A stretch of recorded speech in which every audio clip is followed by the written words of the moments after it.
देखिए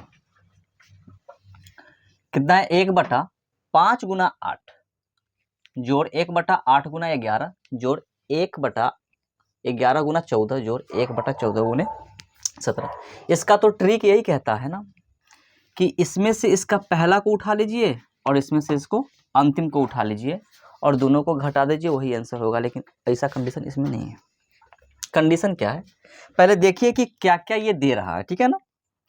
पहली बात है, ब्लैक मार्कर लेते आना। देखिए 1/5 गुना 8, 1/5 गुना 8 को हम तोड़ते हैं तो हमको क्या मिलता है।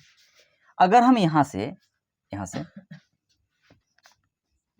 इसको क्या कर लेते हैं कि 1/5 माइनस 1/8 में तोड़ रहे हैं, ठीक है ना। इसी चीज को एलसीएम कितना हो जाएगा हमारा 40 ना। एलसीएम कितना हो जाएगा 40। तो 8 पंचे 40, तो 8 घटाओ 5 मतलब कितना मिला हमको 3/40 मिला।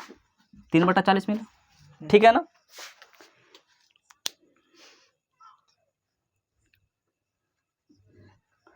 तीन बटा 40। अगर दूसरा के साथ अगर कर रहे हैं हम 1/8 माइनस 1/11, तब हमको क्या मिल रहा है, ठीक है ना। तो यहां से इसका एलसीएम आ जाएगा 11 गुने के 8 कितना 88। यहां पर भी देखिए तो 11 माइनस कितना 8, 3/88 मिल रहा है ना, 3/88। तो आगे भी कंडीशन यही है कि आगे भी 3 बटा कितना मिलने वाला है 11 गुने 14, आगे भी मिलने वाला है 3/14 गुने 17 ही मिलेगा। 17 माइनस 14, 14 माइनस 11 3 हो रहा है, 11 माइनस 8 3 हो रहा है, 8 माइनस 5 कितना हो रहा है 3 हो रहा है। अंतर कितना का आ रहा है 3 का आ रहा है। तो बेसिकली अगर हम यहाँ पर देखें अगर इसमें से हम 3 कॉमन ले लेते हैं, अगर 1/3 कॉमन ले लेते हैं तो इस 3 से तो ये 3 कट जाएगा ना, एक टाइम में कटेगा ना, एक टाइम में। तो इस टोटल टर्म्स को हम ये लिख रहे हैं, ध्यान दीजिएगा क्या लिख रहे हैं। 1/3 हम टोटल में से क्या लिए कॉमन लिए। अब जो बच रहा है हमारा 1/8 माइनस 1/11, 1/5 माइनस 1/8 आ रहा है, यही बात आ रहा है ना। 1/5 माइनस 1/8 ये पहला टर्म्स आ गया, ठीक है ना। दूसरा फिर बीच में प्लस है, आगे इसको भी लिख सकते हैं हम 1/8 घटाओ 1 कितना 11 जोड़ 1/11 घटाओ 1 कितना 11 14 जोड़ 1/14 घटाओ 1/17। देखिए जो भी माइनस प्लस में कट जाएगा आपस में, ये कैंसिल, ये वाला और ये वाला भी कैंसिल, ये और ये कैंसिल। बचा कितना हमको, ये बचा 1/3 ना, 1/3 और 1/5 घटाओ कितना 1/17। अब इस दोनों का हम अंदर में भिन्न के घटाव करेंगे तो क्या मिलेगा हमको 1/3 अंदर, एलसीएम तो 85 मिलेगा ना हमको, 7 बचे 50, 15 सते 85, 15 सते 17 पचे 17 पचे 85, ठीक है ना। 17 पचे 85, यहाँ पे कितना आ गया 17 और यहाँ पे 5, 17 माइनस 5 ये कितना मिल जाएगा 1/3 गुना 12/85। 3 से ये 12 कटा 4 टाइम में, ये मिला हमको 4/85। ऑप्शन में है ना 4/85, ऑप्शन नंबर ए, यही आंसर है इसका, ऑप्शन नंबर ए, ठीक है।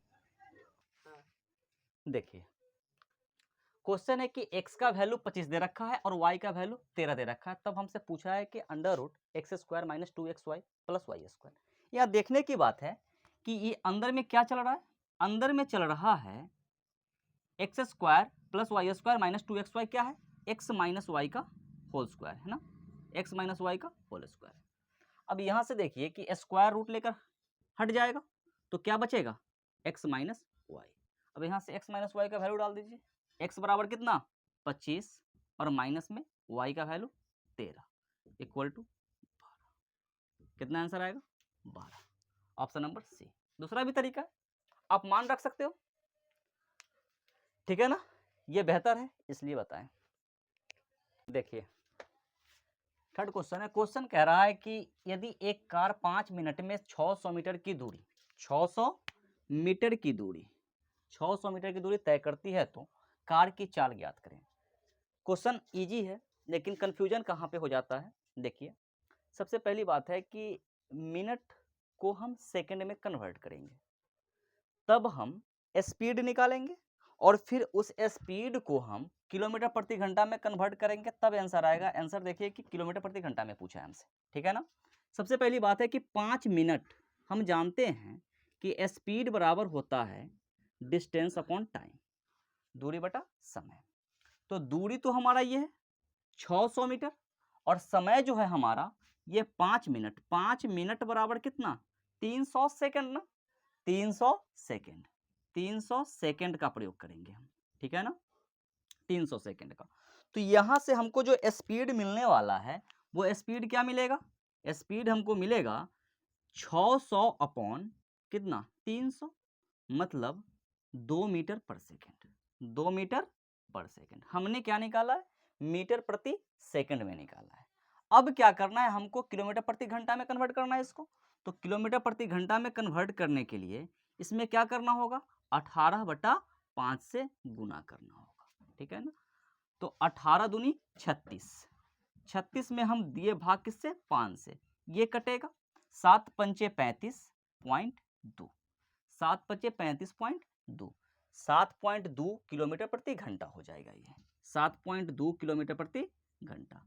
तो ये हमारा स्पीड निकल के आया यहाँ से, ठीक है ना। ऑप्शन नंबर सी, ये देख लीजिए, यही आंसर इसका।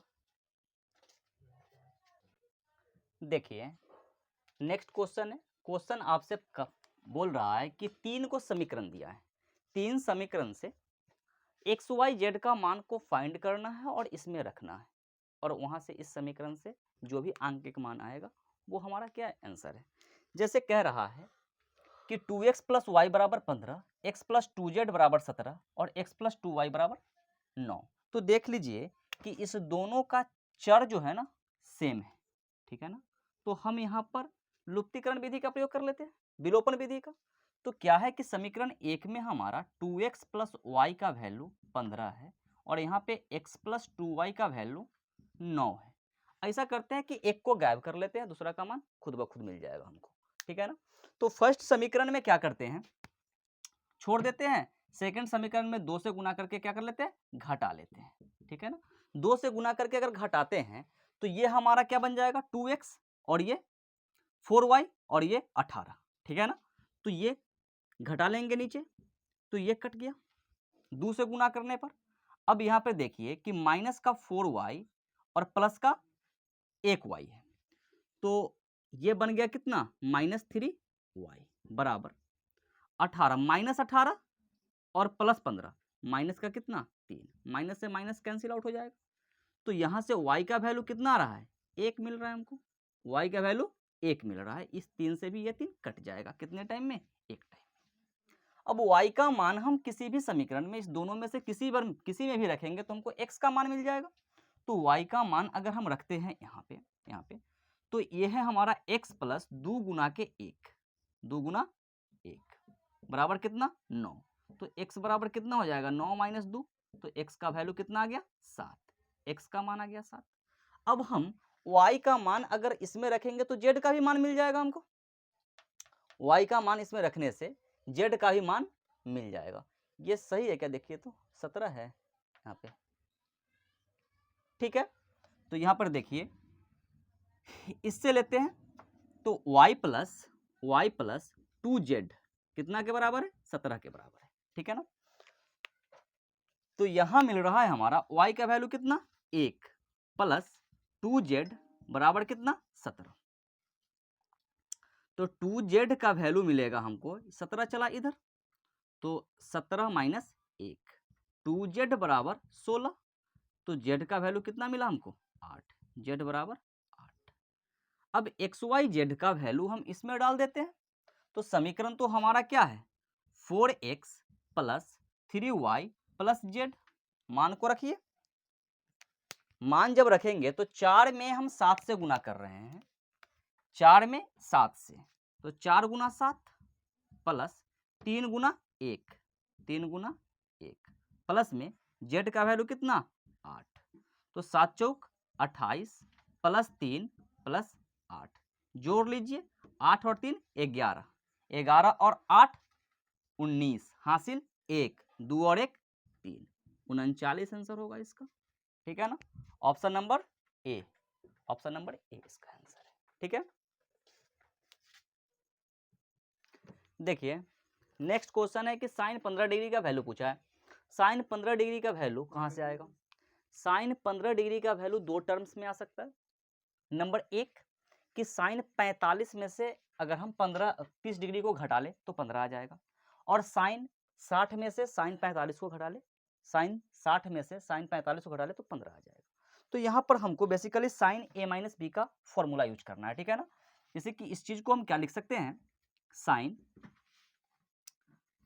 45 डिग्री माइनस कितना 30 डिग्री, ये लिख सकते हैं। ये हमारा क्या मिल जाएगा, साइन 15 डिग्री के बराबर। ठीक है, लेकिन यहाँ पर हमको एक फॉर्मूला लगेगा, क्या लगेगा, साइन ए माइनस बी का फॉर्मूला, साइन ए माइनस बी। साइन ए माइनस बी क्या होता है, ये हो जाता है हमारा sign A cos B, sign A cos B minus cos A sine B, cos A sine B. इसका प्रयोग करेंगे तो मिल जाएगा हमको। ठीक है ना, तो यहां से अगर हम देखें कि साइन 15 डिग्री का value, sine 15 degree, sine 15 degree, 15 degree कहां से लिखे हैं, तो 45 माइनस 30 इसको लिखे, तो ये हमारा ए है और ये हमारा बी है। तो यहां से आ जाएगा हमारा क्या, sine 45 into cos 30 minus cos 45 into sine 30।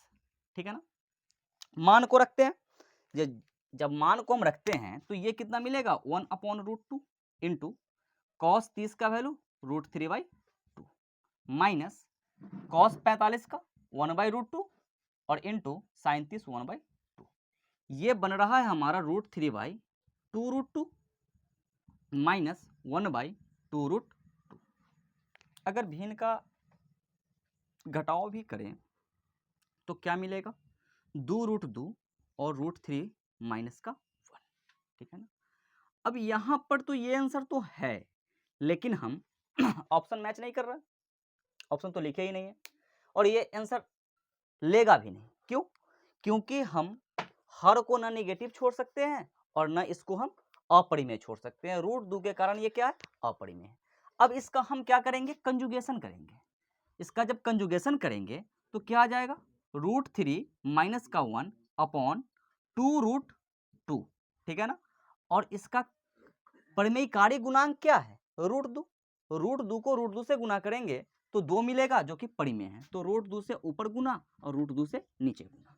जैसे ही अगर हम ऊपर गुना करते हैं तो √2 में √3 से गुना करेंगे तो कितना मिलेगा, √6 मिलेगा, माइनस √2 मिलेगा अपॉन √2 से इसमें गुना करेंगे तो 2 दूनी 4 मिलेगा, जो कि आंसर फाइनल आंसर हमारा ये बनेगा। क्लियर ना, फाइनल आंसर है √6 माइनस √2 अपॉन 4। क्लियर। ठीक है, नेक्स्ट क्वेश्चन है स्टैटिस्टिक का क्वेश्चन है। क्वेश्चन कह रहा है कि यदि किसी माध्यम असममितीय बंटन में बहुलक दिया गया है तथा माध्य दिया गया है तो बंटन का माध्यिका निकालना है। यह इसका एक स्पेशल फॉर्मूला होता है। स्पेशल फॉर्मूला क्या होता है, बहुलक का। ठीक है ना, बहुलक बराबर बहुलक, बहुलक बराबर होता है 3 गुने माध्यिका, 3 गुने माध्यिका माइनस 2 गुना माध्य। ठीक है ना, ये एक फॉर्मूला है, इसी से तीनों का मान, कोई 2 दे करके तीसरा पूछ लेगा। हमसे पूछा है क्या, माध्यिका, तो यहां से माध्यिका डायरेक्ट निकाल सकते हैं। माध्यिका बराबर होगा, माध्यिका बराबर बहुलक की तरफ लेकर के आएंगे माध्य को, तो बहुलक प्लस 2 माध्य बटा माध्यिका 3। बस इतना ही करना है, यहाँ पे मान को रख दीजिए। बहुलक है हमारा 25.2 जोड़ 2 गुना माध्य, इसमें क्या करना है, 2 से गुना करना है, ठीक है ना। तो 2 से जब गुना करेंगे तो 5 दूनी 10, हासिल 1, 7 दूनी 14 और 1 15, हासिल 1, 2 दूना के 4 और 1 5, 55। जोड़ लेते हैं, बटा में कितना 3, इस दोनों को अगर जोड़ेंगे तो कितना आ जाएगा 80, 80.2 अपॉन कितना 3। अब इसको काट लीजिए, काटेंगे तो 3 दूनी 6, ठीक है ना, और छतरी 18, छतरी 18, 3 दूनी 6, छतरी 18, बच गया 2, 7 3 21 और 3 3 3 आएगा, इसी तरह से आएगा। तो बेसिकली इसका ऑप्शन 26.73 ही दे रहा है, 26.73 ही दे रहा है, ऑप्शन नंबर सी ये आंसर है, ठीक है ना। मेन फॉर्मूला है ये, इस फॉर्मूला को ध्यान दीजिएगा, ठीक है ना। देख लीजिए नेक्स्ट क्वेश्चन है, क्वेश्चन कह रहा है कि x का वैल्यू दे रखा है √3 + 1 अपॉन √3 - 1, y का वैल्यू है बस वही, माइनस वाला ऊपर और प्लस वाला नीचे, और इससे पूछ दिया है कि 3 × x + y का वैल्यू। तो कहने का मतलब है कि अगर यहाँ से इसका मान निकाले तो सबसे पहली बात है कि हम x का मान जो निकालेंगे वो नीचे हमको क्या अपरिमेय नहीं होना चाहिए, तो कंजुगेशन होगा, ठीक है ना। तो 3 + का 1 अपॉन 3 - का 1, इसका अगर हम कंजुगेशन करते हैं तो ऊपर में क्या 3 + 1 और √3 + 1 आ जाएगा, ठीक है ना। तो यहाँ से x का वैल्यू हमको क्या मिल रहा है, ऊपर वाला होल स्क्वायर √3 + 1 का होल स्क्वायर, और नीचे वाला √3 का स्क्वायर 3 और माइनस में 1।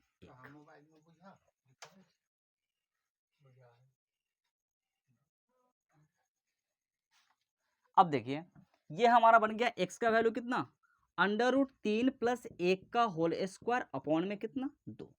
अब दूसरी बात हमको निकालने की आवश्यकता है क्या, अगर y को कंजुगेट करेंगे, अगर y को, तो क्या मिलने वाला है √3 - 1 अपॉन 2 और इसका होल स्क्वायर, यही चीज आएगा ना।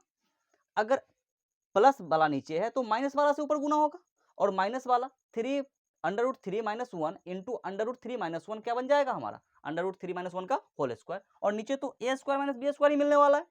तो यहां से y का वैल्यू हमको ये मिल गया, ठीक है ना। अब अगर देखें तो यहां से x और y का मान हमको यहां पे डालना है, ठीक है ना, x और y का मान वहां पे डालना है। तो देखा जाए कि 3 × x + y अगर लिखते हैं तो क्या आता है हमको, ठीक है ना। 3 × x का वैल्यू है सेम, क्या है √3 + 1 का होल स्क्वायर और बटा में कितना 2 प्लस √3 + 1 का होल स्क्वायर और बटा में कितना 2, ठीक है ना, यही बात है। अगर ठीक है ये माइनस है, अगर यहां से करें तो 3 और दोनों के बटा में 2 आएगा, और ऊपर चल रहा है √3 - 1 का होल स्क्वायर और प्लस √3 - 1 का होल स्क्वायर। यहाँ पे देखिए कि a प्लस, ये प्लस है, पहले प्लस है फिर माइनस है, a + b का whole square plus a - b का होल स्क्वायर। यहाँ पे एक चीज कटने वाला है, क्या कटने वाला है, तो कंसेप्ट समझिए कि a + b का होल स्क्वायर में अगर जोड़ते हैं हम a - b का होल स्क्वायर को, तो क्या मिलता है, मिलता क्या है, ये चल रहा है a² + b² + 2ab और plus a² + b² - 2ab, plus 2ab minus 2ab cut जाएगा, ठीक है ना। तो a² और a² मिलकर के 2a² बन रहा है और 2b² बन रहा है, यहां से क्या बनेगा 2a² + b² मिलेगा, यही मिलेगा। तो यहां पर ध्यान दीजिए इस कंसेप्ट के अनुसार हमारा a का वैल्यू क्या है √3 और b का वैल्यू है 1, एक बार जोड़ के और एक बार घटा के दोनों का वर्ग है। तो यहां से हमको यही मिलेगा ना 3 × 2 × √3 का स्क्वायर और प्लस 1 का स्क्वायर और बटा में तो चल रहा है 2, चलने दीजिए इसको, ये 2 से ये 2 कट जाएगा, कटेगा ना। अब जो मिला हमको वो क्या मिला 3 गुना अंडर रूट 3 का स्क्वायर तो 3 होता है ना, और प्लस में 1, तो 4 तिया 12, 3 गुना के 4 कितना मिला 12, तो हमारा आंसर 12 होना चाहिए। ऑप्शन है क्या, ऑप्शन नंबर सी 12, ठीक है ना, ये कंसेप्ट काम करेगा। देखिए नेक्स्ट क्वेश्चन, क्वेश्चन कह रहा है कि a प्लस बी का वैल्यू दे रखा है, ए स्क्वायर माइनस बी स्क्वायर का वैल्यू दे रखा है, और आपसे पूछा है ए बी का वैल्यू, a इंटू बी का वैल्यू। तो यहाँ से देखिए कि अगर हम इसको लेते हैं ए स्क्वायर माइनस बी स्क्वायर को, तो ए स्क्वायर माइनस बी स्क्वायर क्या होता है, ए प्लस बी इंटू ए माइनस बी होता है ना, बराबर कितना 75। ए प्लस बी का मान तो यहाँ पे है कितना 5, अगर यहाँ पे 5 रख दे तो ए माइनस बी का जो वैल्यू आएगा वो 75/5 आएगा, ये गुना उधर जाएगा भाग बन जाएगा, ठीक है ना।